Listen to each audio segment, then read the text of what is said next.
Hi, all, Chris here with another find.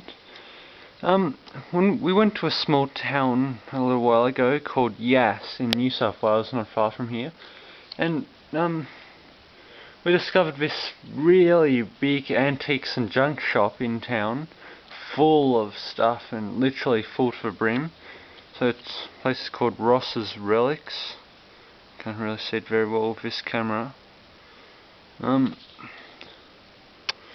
So yeah, my dad found this awesome typewriter. It's a Adler, I believe. It's missing the handle here and what looks like a badge.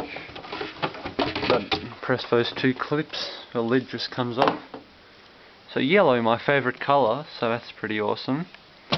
It's an Adler TIPPA-S. So you've got your carriage lock there. It's got a basket shift. It's got tabs.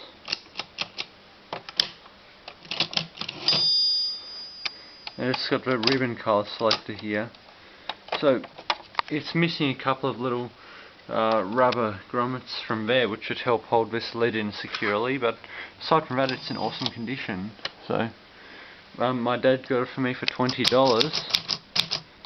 and it pretty much works perfectly, except for the N key, which sticks, and I can't seem to figure out how to unstick it.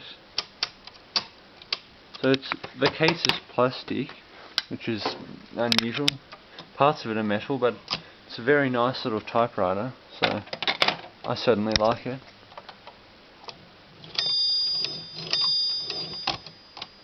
It doesn't have a ribbon at the moment, but